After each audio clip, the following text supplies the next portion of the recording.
À la réception de mon mariage, mon côté de la salle était vide, tout le monde était à la fête prénatale de ma sœur.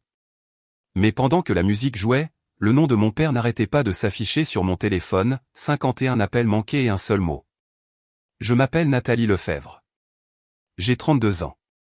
Il est censé y avoir ce moment, avant de remonter l'allée, où l'on se sent légère, flottant sur un nuage de nervosité et de joie, et ce genre de bonheur qui fait trembler la main même si l'on a confiance en la personne qui nous attend. Je n'ai pas ressenti ça. Je me sentais bizarre. Pas à cause de Marc. J'aime Marc. Je l'aime toujours. En fait, il est la seule partie de tout ce cirque qui semblait solide. C'est tout ce qui nous entourait qui semblait anormal, penché, comme si la pièce était légèrement inclinée et que j'étais la seule à l'avoir remarqué. Laissez-moi revenir un peu en arrière. Le jour, je suis consultante en logiciel, le genre de personne qui vit dans les feuilles de calcul, les tickets de bog et les calendriers à code couleur. La nuit, je suis une snob du sandwich à mes heures perdues. Je peux juger, et je jugerai, entièrement votre personnalité en fonction de la manière dont vous superposez la viande et les condiments. J'ai grandi dans le Val-de-Loire, enfant du milieu. Ma sœur aînée, Hélène, a toujours été l'enfant prodige, déléguée de classe, mention très bien au bac, fiancée à Paris sous la Tour Eiffel. Mes parents ont pleuré lorsqu'elle a eu son diplôme. Quand j'ai eu le mien, ils m'ont demandé si j'avais attrapé un coup de soleil pendant la cérémonie. Sans blague. C'est encore la légende sous ma photo de remise de diplôme sur Facebook, notre fille tomate. Hélène et moi n'avons jamais été très proches. Elle a ce talent pour tout ramener à elle d'une manière qui, étrangement, impressionne les gens au lieu de les agacer. Hélène a tout simplement de la présence. Ma mère dit toujours qu'elle entre dans une pièce et qu'on la sent. Ouais. Surtout parce qu'elle annonce son arrivée comme une tournée de Beyoncé. Mon jeune frère, Lucas, était le bébé, surprise. Il s'en sortait toujours parce qu'il était le dernier, ce qui faisait de moi quoi? La saison de remplissage, l'épisode récapitulatif de mes saisons que personne n'avait demandé. Alors, quand je me suis fiancé à Marc, j'avais un petit espoir fragile. Peut-être, juste peut-être, que ma famille serait là pour moi cette fois. Pas d'une manière où Hélène porte un toast à sa propre gloire. Juste être présent. S'asseoir sur leur chaise, complètement là. Applaudir au bon moment. Se souvenir que c'était aussi mon jour. Marc m'a demandé en mariage avec une bague qu'il avait achetée d'occasion après des mois d'économie. Il tremblait en le faisant, en plein dans notre minuscule cuisine, entre une pile de vaisselle sale et une pizza surgelée à moitié brûlée. J'ai dit oui avant même qu'il ait fini sa question. C'était mon évidence. Mais ma famille, ce n'était pas mes gens. Pas vraiment. Nous avons commencé à planifier le mariage. Rien d'énorme. 30 invités au total. Nous le voulions petit, personnel, pas un truc viral sur Pinterest. La famille de Marc est venue de Provence, une douzaine de personnes, toutes polies et sincèrement enthousiastes. Son père a pleuré quand il m'a vu dans ma robe pour la première fois. Sa mère n'arrêtait pas de prendre des photos en cachette sur sa tablette, comme une fière grand-mère en formation. Sa cousine Zoé, celle avec un appareil dentaire pour adultes et aucune gêne, a apporté un cadeau attentionné et 3 blagues sur les kits de survie pour la nuit de noces. Pendant ce temps, chaque conversation avec ma famille ressemblait à une pensée après coup. Le véritable tremblement de terre est arrivé sous la forme d'un message de groupe de la part de Hélène. Oh mon Dieu, tout le monde, la date de la fête prénatale est fixée. Brunch à 11h le 12 juin. Bloquez vos agendas. J'ai fixé mon téléphone. Mon estomac s'est noué. Le 12 juin. Ma réception de mariage était le 12 juin. Même ville, même heure. Je lui ai envoyé un message en privé. Salut, c'est le jour de mon mariage, et c'est pendant la réception. Elle a répondu en 2 secondes. C'est juste un brunch, Nat. Détends-toi. Ce sera fini avant même que ton dîner ne commence. Bien sûr, parce que rien ne dit mieux, détends-toi, c'est ton grand jour, que de savoir que ta famille enchaîne les mimosas à toute vitesse pour peut-être daigner venir à tes vœux plus tard. Marc a essayé de rester positif. C'est peut-être juste un mauvais timing, a-t-il dit en me massant les épaules. Je suis sûr qu'ils s'arrangeront. Le problème, c'est que je savais très bien. Ce n'était pas une famille du genre « on s'arrangera ». C'était une famille du genre « on t'obligera à t'arranger pour Hélène ». 2 semaines avant le mariage, ma mère m'a envoyé un texto. Chérie, nous sommes si fiers de toi. Sais-tu déjà quels cupcakes Hélène aura? Tu pourrais peut-être passer en prendre un avant ta cérémonie. J'ai fixé ce message si longtemps que l'écran s'est éteint. Pas de « As-tu besoin d'aide pour l'installation ?» Pas de « Comment te sens-tu, ma chérie ?» Juste des cupcakes. Et une suggestion désinvolte de passer à la fête prénatale de ma sœur comme une quête secondaire sur le chemin de mon propre mariage. J'ai montré le message à Marc.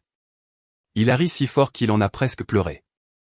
Moi non, parce qu'au fond de moi, je savais déjà comment ça allait se terminer, et ce ne serait pas en ma faveur. Puis le jour est arrivé. On pourrait penser que j'étais obsédé par mes vœux ou par la question de savoir si j'allais pleurer en voyant Marc au bout de l'allée. Je vous le dis tout de suite, oui. J'ai complètement fondu en larmes. Le mascara exécutant une danse contemporaine sur mes joues. Mais alors que je me tenais devant le miroir, lissant ma robe, la seule chose à laquelle je pouvais penser était, combien de sièges de mon côté seront vides? La cérémonie elle-même était magnifique. Le frère de Marc avait construit l'arche sous laquelle nous nous tenions. Le soleil frappait les fenêtres juste comme il fallait, projetant une douce lueur sur tout. Pendant un instant, peu importait qui n'était pas là. Puis vint la réception. La salle était divisée en deux, une longue halle avec des tables de chaque côté de la piste de danse. Le côté de Marc, bondé, bourdonnant, des rires, des verres qui trinquent. Zoé lançait une session de karaoké impromptue avec un vieux micro qu'elle avait, accidentellement, apporté. Mon côté, 6 personnes. 2 étaient des amis de l'université qui ne connaissaient presque personne d'autre. Il y avait mon ancienne voisine Denise, qui avait apporté un livre car, les réceptions peuvent être longues, ma chère. Les 3 autres étaient des collègues dont la principale motivation était le gâteau gratuit et la chance de voir si le cousin de Marc était célibataire.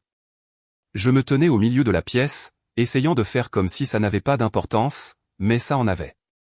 Ça en avait parce que j'avais 32 ans de « Nous serons là pour toi » qui résonnait dans ma tête. Et maintenant, je regardais une rangée de chaises vides comme des promesses abandonnées. Le DJ a joué « Les démons de minuit » d'Image, mon choix. La piste de danse s'est remplie du côté de Marc. Son cousin a fait le ver de terre. Sa grand-mère a tenté le robot. Quelqu'un a formé une chenille. Ma mère, pendant ce temps, était à la fête prénatale de Hélène, postant des photos de minuscules chaussures et d'un gâteau en forme d'avocat avec la légende « La vraie célébration d'aujourd'hui ». Notre petite fille est presque là. Pas d'identification, pas de mention, pas même un « Félicitations, Nathalie et Marc ». Je me tenais derrière la cabine du DJ, faisant semblant de vérifier la playlist tout en parcourant son fil d'actualité. Chaque photo était comme une gifle. Hélène posant avec des ballons qui disaient « Oh, baby ». Hélène tenant une fausse flûte de champagne. Hélène ouvrant un cadeau étiqueté « Kit de survie pour explosion de caca ». Maman riant comme si c'était l'événement comique de l'année. Je n'ai pas réalisé à quel point je serrais mon téléphone jusqu'à ce que Marc se glisse à côté de moi et touche ma main. Ils le regretteront un jour, dit-il doucement. Je n'ai pas répondu, non pas parce que j'étais en désaccord, mais parce qu'à ce moment précis, mon téléphone a vibré. Puis encore et encore. Au début, j'ai pensé que peut-être quelqu'un avait enfin réalisé qu'il avait manqué quelque chose d'important. Peut-être que quelqu'un allait dire « Nous sommes en route ». Non. Papa. 12 appels manqués, puis 13, puis 18. Au moment où j'ai vraiment regardé, il était écrit « 51 appels manqués, un message, urge. Appelle-moi maintenant ». Les basses ont envahi la pièce en même temps que mon estomac se serrait. Les lumières se sont tamisées. La foule du côté de Marc a applaudi, et mon téléphone aurait tout aussi bien pu être une grenade dans ma main. Je l'ai mis en silencieux. J'en avais fini de ramasser leur peau cassée dans une robe de mariée. J'ai essayé de l'ignorer. Vraiment. Marc et moi avons coupé le gâteau. Nous avons souri pour les photos avec ses parents, ses cousins, Zoé criant « Ayez l'air agressivement amoureux » de derrière l'appareil photo. Mais cette démangeaison dans ma poitrine ne voulait pas disparaître. Ma famille n'appelait jamais 51 fois pour une véritable urgence. Ils appelaient autant quand le Wi-Fi ne marchait plus, ou quand Hélène avait perdu son mot de passe Instagram, ou quand papa ne trouvait pas le port HDMI sur sa télévision. Pendant le dessert, je me suis éclipsé dehors. L'air nocturne était frais et silencieux, de cette manière qui rend vos pensées plus fortes. J'ai fixé mon téléphone une seconde, puis j'ai appuyé sur « Appeler ». Dring, dring, Clic. Il était temps, a répondu papa. Où diable étais-tu? J'ai cligné des yeux. Où penses-tu que j'étais, papa? Je suis à ma réception de mariage. Tu aurais dû répondre plus tôt, a-t-il lancé sèchement. J'étais en train de me marier, ai-je dit, ma voix devenant neutre. Tu sais, cette chose à laquelle tu avais répondu présent pour ensuite ne pas venir. Il y eut une pause. Pas d'excuse. Bien sûr que non. Au lieu de ça, il a changé de sujet. Hélène est en train d'accoucher. Je suis resté figé. Attends, quoi? Elle a commencé le travail prématurément pendant la fête. Nous sommes à l'hôpital maintenant. Ta mère est là. Lucas est là. Hélène te réclame. Tu dois venir. J'ai regardé ma montre. 20h42, tu m'appelles, ai-je dit lentement, de l'hôpital, où tu as emmené toute ma famille le soir de mon mariage, pour me dire que je dois quitter ma propre réception? Elle a peur, a-t-il dit. Elle veut sa sœur. Je voulais mes parents, ai-je répliqué. Je voulais ma famille assise sur les chaises que nous avions réservées pour eux. Je voulais que vous soyez là pour moi, une seule fois, sans me faire partager la vedette avec Hélène. Tu es dramatique, a-t-il lancé. Non, ai-je dit, soudainement calme. Je suis honnête. Il y eut un temps de silence. Je pouvais entendre les bruits de l'hôpital en arrière-plan, un moniteur qui bipe, une infirmière qui parle doucement. La voix de maman, étouffée. Puis elle a pris le téléphone. Nathalie, chérie, nous sommes vraiment désolés pour le timing, mais c'est notre bébé. Tu sais comment un travail prématuré peut se passer. Et elle t'a demandé. Je vous ai demandé, ai-je dit. Je vous ai demandé à tous les deux d'être là, d'être présents pour moi, et vous avez choisi un brunch avec des couches et des cupcakes en forme de canard à la place. Elle nous donne une petite fille, a dit maman, comme si cela expliquait tout. Je vous donnais un gendre, ai-je répondu. Une famille. Un moment. Silence. Tu es toujours la bienvenue, a finalement dit maman. Elle adorerait te voir. J'ai regardé le lieu de la réception, la lueur chaude qui filtrait par les fenêtres. Quelque part à l'intérieur, Marc se demandait probablement où j'étais passé. Mon côté quasi vide de la salle a vacillé dans ma mémoire comme une mauvaise photo. Je ne viendrai pas, ai-je dit. Nathalie, ne sois pas comme ça. Je suis comme ça, ai-je dit doucement, parce que pour une fois, je me choisis. Et j'ai raccroché. Pendant un long moment, je suis resté là, sur le parking, ma robe s'étalant à mes pieds, respirant comme si l'air était fait de verre brisé. Puis je suis retourné à l'intérieur. Marc a vu mon visage instantanément. Alors, a-t-il demandé. J'ai secoué la tête. Il a hoché la tête une fois, comme s'il s'était attendu à cette réponse depuis le début. L'organisatrice a baissé les lumières. Les bougies vacillaient. Le dessert a été servi à des tables à moitié vides mais remplies des bonnes personnes. Marc m'a tendu un cupcake qu'il avait préparé lui-même. Chocolat framboise, mon préféré. Mange ça, dit-il doucement, ou je jure que je te le ferai manger de force, mais avec amour. J'ai ri, un tout petit peu. Je leur ai dit que je ne venais pas, ai-je dit. Tu es sûr? Oui. Le DJ a mis une chanson lente. La piste de danse s'est vidée. Juste nous. Nous avons dansé seuls au milieu de cette pièce trop grande, entourée d'assiettes intactes de mon côté et d'un chaos joyeux et bruyant du sien. Cela aurait dû être tragique. Au lieu de cela, pour la première fois de ma vie, cela m'a semblé propre. Comme si quelqu'un avait enfin appuyé sur le bouton de réinitialisation d'un jeu que je perdais depuis l'enfance. J'ai posé ma tête sur l'épaule de Marc et j'ai pensé, si c'est ça, la famille qui est là pour moi, alors c'est peut-être la seule famille dont j'ai vraiment besoin. Je n'avais aucune idée que les vraies retombées n'avaient même pas encore commencé. Le lendemain matin, je me suis réveillé au son de mon téléphone qui vibrait sans arrêt sur la table de nuit. Pendant une demi-seconde, j'ai oublié quel jour on était. J'ai cherché Marc, j'ai senti le poids chaud de son bras autour de ma taille, les draps de l'hôtel emmêlés autour de nous. La lumière du soleil filtrait à travers les rideaux en fines lignes indulgentes. Cela aurait pu être n'importe quel dimanche paresseux. Puis j'ai vu l'écran. Discussion de groupe familial, 74 nouveaux messages. Mon estomac s'est retourné. J'ai déverrouillé le téléphone. Elle était là, Hélène, en sueur mais radieuse de cette manière agaçante qu'elle réussissait toujours à avoir, serrant un petit paquet rose et potelé dans un lit d'hôpital. Photo après photo après photo. Hélène avec le bébé. Maman embrassant le bébé. Papa tenant le bébé comme s'il venait de l'inventer personnellement. Légende de maman, notre courageuse fille.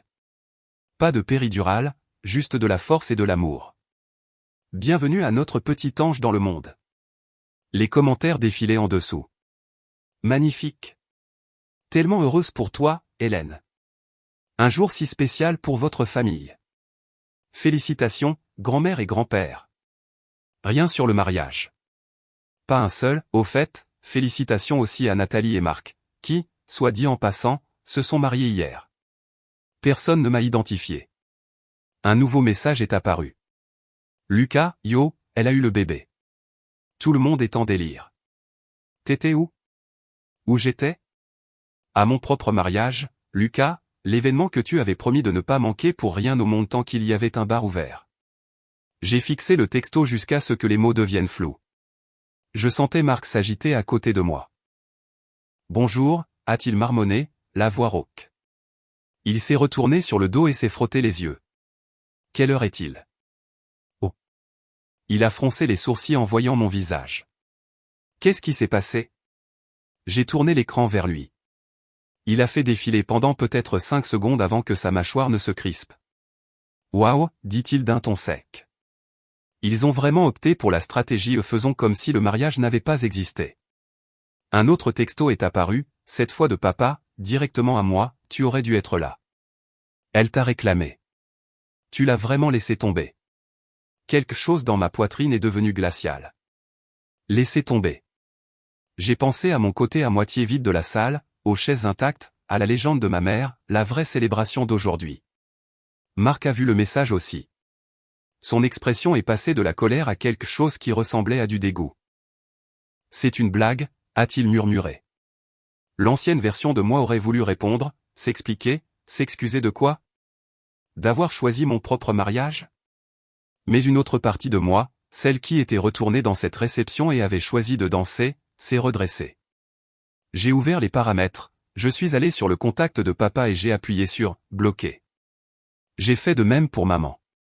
Pas pour toujours, me suis-je dit. Je n'étais pas en train de mettre en scène une sortie épique et dramatique. Je ne pouvais tout simplement plus laisser leur voix vivre gratuitement dans ma tête, me faisant payer des intérêts et de la culpabilité. Marc a regardé en silence. Ça va? Pas vraiment, ai-je admis. Mais je pense que ça ira. Il est resté silencieux un instant, puis a pris son téléphone. Qu'est-ce que tu fais? Ai-je demandé. Quelque chose que j'aurais probablement dû faire plus tôt. Il a ouvert la discussion de groupe familial. Je pouvais voir son pouce voler sur le clavier. Marc, ok, j'ai essayé de rester en dehors de ça, mais je ne peux plus regarder ça. Hier, Nathalie est entrée dans une pièce où son côté de la salle ressemblait à la salle d'attente d'une préfecture parce que vous avez presque tous choisi une fête prénatale plutôt que son mariage. Ensuite, vous l'avez culpabilisé de ne pas avoir quitté sa propre réception pour venir à l'hôpital. Ce n'est pas de l'amour. C'est de la commodité émotionnelle. Mes yeux se sont écarquillés. Marc, c'est trop? Pas assez. Avant que je puisse répondre, les points de suspension sont apparus. Lucas, c'est pas le moment mec, maman, Marc, nous sommes tous très émus en ce moment. Il ne s'agit pas de prendre parti. Papa, nous aimons tous nos enfants de la même manière. C'était juste un mauvais timing. Cette phrase. Comme un déclencheur. Nous aimons tous nos enfants de la même manière. La phrase prononcée uniquement par les parents qui ne le font absolument pas. J'ai pris le téléphone des mains de Marc et j'ai tapé, le doigt ferme. Moi, si vous nous aimez de la même manière, pourquoi y avait-il 27 personnes à la fête de Hélène et 6 à ma réception? Et s'il vous plaît, ne dites pas problème d'emploi du temps. Vous avez fixé la date. Vous l'avez choisi. Vous y avez répondu présent. Vous saviez depuis 6 mois quand était mon mariage. Silence. La petite bulle de frappe est apparue, puis a disparu. Finalement, Hélène. Hélène, je suis désolé que tu te sois sentie mal soutenue, Nat. Hier, c'était à propos du bébé. Tout ne doit pas toujours tourner autour de toi. J'ai éclaté de rire. Un son court et sec. Senti mal soutenu, ai-je marmonné. A-t-elle suivi un cours magistral de manipulation psychologique passive-agressive? Marc a reniflé. Elle l'a probablement enseigné. J'ai tapé à nouveau. Ce n'est pas un sentiment. C'est un décompte. C'est une rangée de chaises vides. C'est un toast manquant. Ce sont 51 appels manqués qui n'étaient pas des félicitations mais des laisse tout tomber pour nous encore une fois. Puis j'ai mis la conversation en sourdine. Je ne l'ai pas quitté, mais j'ai baissé le volume au maximum. J'ai posé mon téléphone face contre table sur la table de nuit et j'ai expiré. Mes mains tremblaient, mais sous l'adrénaline, il y avait ce calme étrange. Nous ne leur devons rien, a dit doucement Marc. Je sais, ai-je répondu. Et pour la première fois, j'ai presque cru que c'était vrai. Vers midi, on a frappé à la porte de notre appartement. Nous n'étions pas censés être à la maison. Nous étions censés flotter dans un bonheur post-mariage, quelque part avec du champagne offert et des serviettes pliées en forme de cygne. Au lieu de cela, nous étions rentrés plus tôt, rangeant les restes de cupcakes dans notre minuscule congélateur et nous disputant pour savoir si nous avions besoin de 3 gaufriers. J'y vais, a dit Marc en se dirigeant vers la porte en survêtement. Un petit paquet se trouvait sur le seuil. Pas d'adresse de retour, juste mon nom et l'écriture de ma mère, ronde et soignée. Une angoisse instantanée. Je l'ai ouvert sur le comptoir de la cuisine. À l'intérieur se trouvait un sachet cadeau en organza rose noué avec un ruban, des empreintes de pieds de bébé imprimées dessus, une petite bougie en pot, une mini bouteille de lotion pour les mains, un biscuit en sucre en forme de hochet glacé avec « C'est une fille » et un mot plié. Comme tu as manqué ça, disait-il, je me suis dit que tu en voudrais quand même un. Bisous, Hélène. Marc a regardé du sachet à mon visage. Non, elle n'a pas fait ça. Oh que si, ai-je dit, ma voix étrangement calme. Quelque chose en moi s'est brisé, mais pas de la manière à laquelle je m'attendais.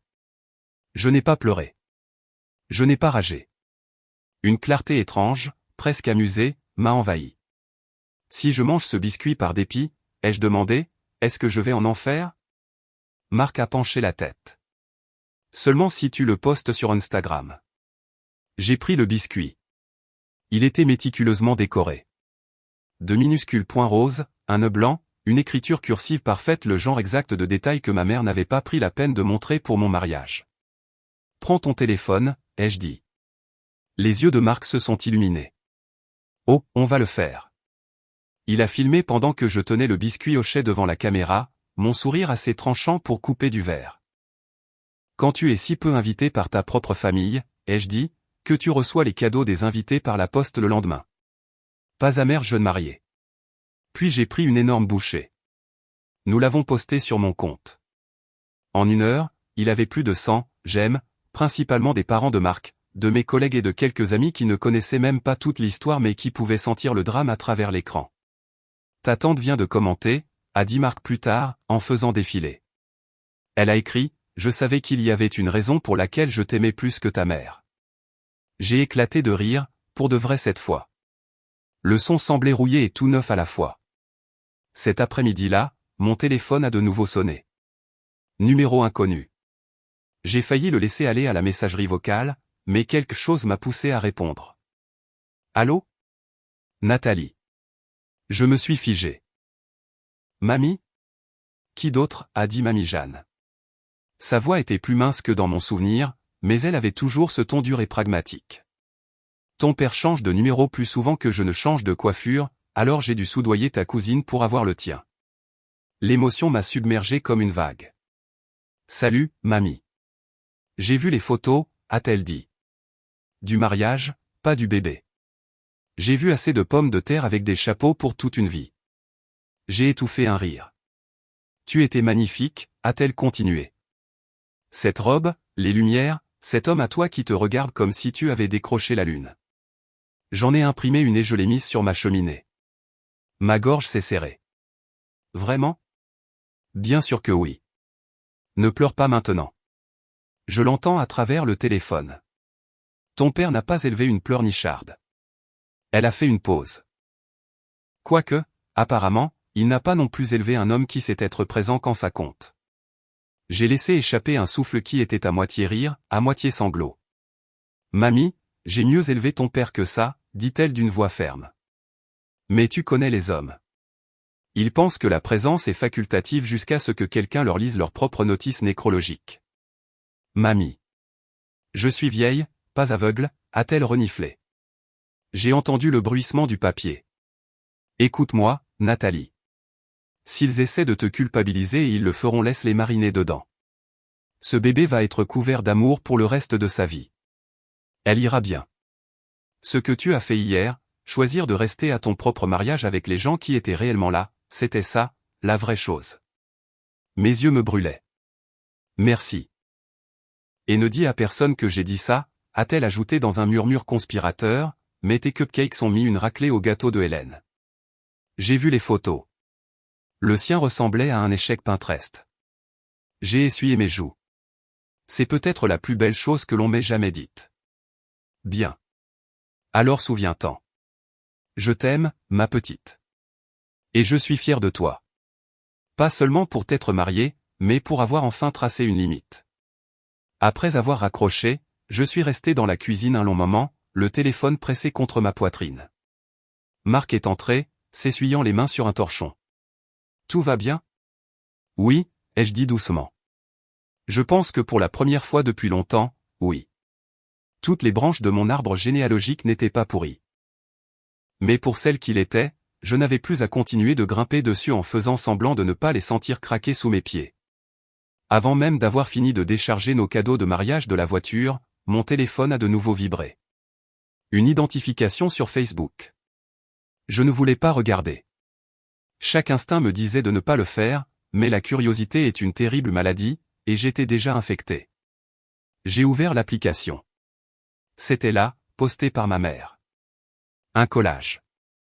À gauche, Hélène dans son lit d'hôpital, rayonnante comme une déesse de la fertilité suffisante, tenant le nouveau-né. À droite, Marc et moi à l'hôtel, recadrés si étroitement que la moitié de ma tête manquait. La légende disait, quel week-end. Notre famille a été doublement bénie. Un magnifique nouveau mariage et une précieuse nouvelle vie. L'amour se multiplie. Parents fiers, week-end de mariage, double joie. Double joie. Je l'ai lu une fois, 2 fois, 5 fois, espérant qu'à un moment donné mon cerveau l'accepterait comme une satire. Marc a jeté un coup d'œil par-dessus mon épaule. Oh non, a-t-il murmuré. Non. Non. Personne ne poste ça sans intention malveillante. J'ai fait défiler jusqu'aux commentaires. Félicitations, Hélène. Elle est magnifique. Un moment si spécial pour votre famille. La petite fille va avoir la meilleure tata du monde. Tata. Pas Nathalie. Pas la mariée. Pas même une mention de Marc. Un commentaire s'est démarqué, attendez, Nathalie s'est mariée ce week-end? Musique de cirque. Flamme. Et moi, riant aux éclats intérieurement tout en mourant un peu. Je n'ai pas répondu, je n'ai pas aimé, je n'ai pas ajouté un emoji passif-agressif. J'ai juste regardé fixement jusqu'à ce que ma vision se brouille. Marc a passé un bras autour de ma taille. Tu vas bien? Non, ai-je murmuré. Je me sens retouché, comme s'il m'avait photoshopé dans la célébration de quelqu'un d'autre. Il m'a embrassé sur le haut de la tête. C'est parce qu'ils ont essayé. Et c'était ça. C'était exactement le sentiment qui se nouait dans mon estomac. Je n'étais pas seulement éclipsé. J'étais attaché, épinglé, recadré. Ce n'était pas nouveau. Un souvenir m'a frappé en pleine poitrine. Quand j'avais 9 ans, j'ai eu une Game Boy pour mon anniversaire. J'étais aux anges. Je n'avais jamais possédé quelque chose d'aussi cool. Hélène, 12 ans à l'époque, a fait une crise de colère, une véritable scène digne de Broadway parce qu'elle n'en avait pas eu une aussi. Mes parents, épuisés et désireux de la faire taire, lui ont tendu la boîte et ont dit « Laisse juste Hélène l'ouvrir pour la photo ». Je me tenais à l'arrière-plan de cette photo, souriant à travers ma confusion tandis que ma sœur tenait mon cadeau. La photo est toujours dans le couloir de leur maison. Hélène a l'air ravie. Moi, j'ai l'air flou. Je n'avais pas pensé à ce moment depuis des années. Mais le sentiment était le même. Être flou dans ma propre vie. Être la légende, jamais le titre. J'ai posé mon téléphone face contre table. Mes mains étaient engourdies. D'accord, dit doucement Marc. On sort d'ici. Zoé et Romain nous ont invités à prendre un verre. Allons décompresser avec des gens qui ne sont pas allergiques à la responsabilité. J'ai hoché la tête. Bonne idée. Idée géniale. Au bar, alias le sanctuaire pour jeunes mariés émotionnellement négligés, Zoé nous a repérés immédiatement et a agité les bras comme si elle faisait atterrir un avion. Elle portait une veste à paillettes sans raison particulière. Romain, son mari, sirotait un mojito comme s'il auditionnait pour une publicité touristique. Ma belle, a annoncé Zoé dès que nous nous sommes assis, j'ai vu ce post Facebook. Je me remets encore du malaise. Romain a secoué la tête. Double joie? Plutôt double homicide. Zoé a eu un hoquet théâtral. Trahison 2 pour le prix d'une. Marc a reniflé. Achetez une joie, obtenez un traumatisme gratuit. J'ai laissé échapper un rire étouffé dont je ne savais pas que j'avais si désespérément besoin. Zoé s'est penchée. Écoute, ton mariage était magnifique. Et ta famille qui décide d'organiser un événement rival à 10 pâtés de maison de là? C'est psychotique. Mais qu'ensuite ils agissent comme si c'était toi qui leur avais fait de l'ombre? Ça, c'est de l'illusion de niveau olympique. Romain a levé son verre. À l'illusion. Que tes beaux-parents ne l'attrapent jamais. Marc a trinqué avec lui. Trop tard. Et cette photo recadrée, a continué Zoé. Chérie, tu n'étais même pas le personnage principal sur une photo de ton propre mariage. J'ai dû dézoomer émotionnellement juste pour faire face. Je me suis couvert le visage des deux mains. S'il te plaît, arrête. Je vais crier. La voilà, a annoncé fièrement Zoé. Un vrai rire. Elle est vivante. Le temps de finir une tournée de cocktails et un panier de frites, Zoé les appelait des « encas thérapeutiques », j'ai ressenti quelque chose que je n'avais pas ressenti depuis la cérémonie. Le sentiment de ne pas être seul. Que les gens de Marc Méjean maintenant n'étaient pas seulement des parents. Ils étaient une meute protectrice avec des blagues plus acérées que des couteaux. Zoé m'a soudainement pointé du doigt avec une frite. Tu sais, ma chérie, parfois la famille, ce n'est pas l'ADN. Parfois, la famille, ce sont les gens qui se pointent avec des cocktails et qui disent du mal de ta mère. Marc a serré ma main sous la table. Elle a raison. Et elle avait raison. Assise dans ce bar avec des gens qui ne me connaissaient pas depuis ma naissance mais qui me traitaient quand même mieux que ceux qui l'avaient fait, j'ai réalisé quelque chose de tranquillement dévastateur. Les gens qui m'avaient choisi me semblaient plus être ma famille que les gens pour qui j'avais passé ma vie à essayer de mériter leur amour. Plus tard dans la nuit, Marc et moi nous sommes blottis sur le canapé, regardant à moitié une émission de cuisine, parcourant à moitié des destinations de lune de miel. J'ai posé ma tête sur son épaule. Tu penses que ce sera toujours comme ça? Moi contre eux. Il a secoué la tête. Ce ne sera pas contre eux, parce que tu as fini de jouer. Tu ne te bats plus pour leur approbation. J'ai réfléchi à ça. Fini de jouer. Fini de rivaliser. Fini de supplier. Fini d'être flou. J'espère, ai-je murmuré. Marc m'a embrassé sur le front. Je le sais. Bien sûr, l'univers ne pouvait pas me laisser en paix trop longtemps, car le lendemain matin, mon père a envoyé un texto comme s'il convoquait un employé à une réunion. Papa, dîner de famille dimanche. Sois là. Pas de, s'il te plaît. Pas de, nous aimerions te voir. Pas d'excuses, juste un ordre. Marc a haussé un sourcil en le voyant. Tu veux que je vienne avec toi? Non, ai-je dit.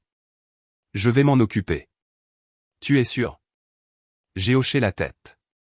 Si tu viens, ma mère fera de toi le méchant. C'est quelque chose que je dois affronter seul. Marc s'est penché en avant, m'a embrassé sur la joue et a dit, alors, quand tu rentreras, je commanderai une pizza et tu me raconteras tout. J'ai souri. Marché conclu. Je ne le savais pas encore, mais ce dîner de famille était sur le point de devenir le moment où tout allait enfin éclater. Le dimanche soir est arrivé plus vite que je ne l'attendais, plus vite que je ne le voulais. Marc a proposé une dernière fois de m'accompagner. En fait, il a proposé 3 fois de plus pendant que je me préparais, mais je lui ai dit non. Ce n'était pas une bataille à deux. C'était 25 kilos d'histoire émotionnelle que je devais porter seul.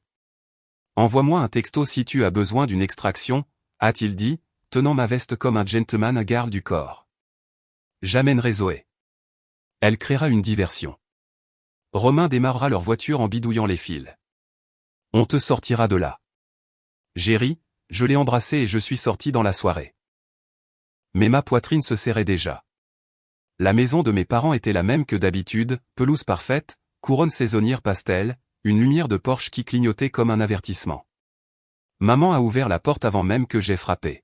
« Salut, chérie », dit-elle doucement, sa voix trempée de douceur, comme si elle faisait mariner la culpabilité dans l'affection. La table de la salle à manger était déjà dressée pour une audition de mini-repas de Noël, belles assiettes, serviettes en tissu pliées en cygne, bougies, un centre de table probablement volé des restes de la fête prénatale de Hélène. Tout le monde était déjà assis. Hélène était assise comme une reine, bébé dans les bras, se prélassant dans les doux compliments de maman. Lucas était assis à côté d'elle, faisant défiler son téléphone comme s'il était déjà lassé de la paternité. Papa se tenait au bout de la table, les bras croisés comme un PDG prêt à mener un entretien d'évaluation. « Content que tu sois venu », a dit papa. J'ai hoché la tête et j'ai pris place. Pendant quelques minutes, nous avons fait semblant d'être normaux. Nous nous sommes passés le poulet et les pommes de terre. Hélène roucoulait au-dessus du bébé. Maman a commenté à quel point elle était fatiguée d'un week-end si émouvant, comme si elle avait accouché de jumeaux et non mangé des cupcakes. Puis, papa s'est raclé la gorge, et j'ai senti le changement. L'air est devenu lourd, comme juste avant un orage. Alors, a-t-il dit, nous voulions parler. Oh, oh. Ça y était. Maman a joint les mains comme si elle s'apprêtait à entrer dans un cercle de prière. Nous savons que tu as été blessé, a-t-elle commencé avec précaution, par la façon dont les choses se sont passées et par ce dont elles avaient l'air. Par la façon dont vous avez tous agi, ai-je corrigé. Ses yeux ont vacillé. Notre intention n'a jamais été de te blesser. J'ai hoché la tête lentement. Vous savez ce qui n'était pas votre intention non plus? Être là. Hélène a levé les yeux au ciel. Oh mon Dieu! On en est encore là. Oui, ai-je dit. On en est encore là parce que je suis entré le jour le plus important de ma vie et j'ai vu une ville fantôme de mon côté de la salle. Et pendant que les parents de Marc dansaient, ma propre mère postait des photos d'un gâteau pour bébé en forme d'avocat avec la légende, la vraie célébration d'aujourd'hui. Lucas a marmonné dans sa barbe, drame. Je l'ai ignoré. Vous auriez pu reporter la fête, ai-je dit, ou être présent au moins pour la cérémonie ou les vœux. N'importe quoi. Maman a semblé blessée. Hélène était en travail prématuré. Non, ai-je lancé. Hélène était en travail après la fête prénatale. Au moment de la fête prénatale, elle portait des ballons et mangeait de la quiche. Silence. Personne ne pouvait contester cela. Papa s'est penché en avant, les coudes sur la table. Nous sommes là maintenant. N'est-ce pas ce qui compte? Ne pouvons-nous pas aller de l'avant? Bien sûr, ai-je dit. Mais vous devez d'abord entendre quelque chose. J'ai fouillé dans la poche de ma veste. Leurs yeux ont suivi ma main comme si j'allais sortir une assignation à comparaître. J'ai déplié une seule feuille de papier. Ma poitrine s'est serrée. Ceci, ai-je dit doucement, est le discours que j'ai écrit pour le mariage. Je n'ai jamais pu le lire. Les yeux de maman brillaient.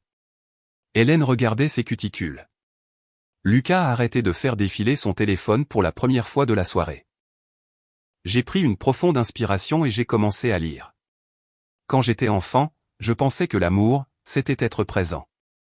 S'asseoir dans les gradins à une pièce de théâtre de l'école, applaudir à la fête de la science même si mon volcan n'entrait pas en éruption, être là pour les anniversaires sans condition. Je n'ai pas eu beaucoup de ça en grandissant, mais d'une manière ou d'une autre, je n'ai jamais cessé de l'espérer. Et puis j'ai rencontré Marc. Marc a été là pour tout, les bons jours, les mauvais, les coups de gueule, je déteste mon travail. À chaque moment grand, petit, désordonné, ennuyeux il est resté. Pas parce qu'il le devait, mais parce qu'il le voulait. L'amour ne dit pas seulement « je suis fier de toi ». L'amour dit « je suis là ». Je reste. Je ne disparaîtrai pas quand ce n'est pas pratique. Alors ce discours, il n'était pas pour les invités qui sont venus. Il était pour ceux qui sont restés, et pour celui qui n'est jamais parti. La pièce était silencieuse quand j'ai replié le papier. Maman pleurait. Papa avait l'air abasourdi. Lucas fixait la table. Hélène faisait de nouveau défiler son téléphone. J'ai posé le discours à côté de mon assiette. J'ai écrit ça pour mon mariage, ai-je dit. Mais je n'ai pas pu le lire parce que les personnes pour qui il était écrit n'étaient pas là. Je me suis levé. Le dîner était intact. Merci pour le repas, ai-je dit. Mais ça ne répare rien, et j'en ai fini de vous supplier d'être là pour moi. Je me suis dirigé vers la porte. Maman s'est à moitié levée. Nathalie, s'il te plaît. Mais j'étais déjà sorti, et pour la première fois de ma vie, l'air semblait pur. 2 jours plus tard, j'ai reçu un texto de Hélène, tu agis sérieusement comme si on avait ruiné toute ta vie pour un seul événement manqué. Tu es une adulte qui pleure pour des chaises. Passe à autre chose. Je n'ai pas répondu. Puis un autre, tu as besoin d'aide. Toujours rien. Puis un troisième, au moins, moi, je n'ai pas fait en sorte que mon mariage tourne entièrement autour de moi. J'ai posé mon téléphone, face vers le haut cette fois, pour pouvoir regarder chaque message perdre de son pouvoir au moment où il atterrissait. Ce soir-là, Marc est rentré à la maison avec une enveloppe blanche toute simple. Devine qui nous a envoyé une vraie lettre manuscrite, a-t-il dit en l'agitant. Mon cœur s'est serré quand j'ai vu l'adresse de l'expéditeur, Mamie Jeanne. À l'intérieur se trouvait une carte de couleur crème. Ton mariage était magnifique. Les photos ne mentent pas. L'amour était présent, même si certaines personnes ne l'étaient pas PS. J'ai laissé un petit quelque chose à l'intérieur pour l'avenir que vous construisez. Pas celui que d'autres ont manqué. Un chèque est tombé. 4 500 €. J'ai couvert ma bouche de mes 2 mains. Mamie, non, elle n'a pas fait ça. Si, a murmuré Marc, plein d'admiration. Nous sommes restés là ensemble, tenant cette lettre comme si elle était faite de quelque chose de sacré. Parce qu'elle l'était. Pas de culpabilité, pas de conditions, pas de compétition. Juste de l'amour. Pur, simple. Nous avons un peu pleuré. Nous avons beaucoup ri. Puis nous avons fait la chose la plus poétique possible, nous l'avons utilisée pour réserver une lune de miel quelque part au chaud, au calme et merveilleusement pauvre en Wi-Fi. Juste avant notre départ, alors que nous fermions nos valises, mon téléphone a vibré avec une dernière notification. Hélène nous avait envoyé une invitation, un prospectus numérique pour un brunch de bienvenue au bébé. Marc l'a fixé pendant 3 secondes. Puis il a appuyé sur « Refuser » avec l'enthousiasme d'un homme écrasant un moustique. Il m'a regardé. Trop tôt, a-t-il demandé, avec un sourire en coin. J'ai enroulé mes bras autour de son cou et je l'ai embrassé. Trop tard, ai-je dit. Et c'est comme ça que nous avons franchi la porte, en route vers une vie construite sur les gens qui sont présents, et avons enfin laissé l'arrière-plan flou derrière nous.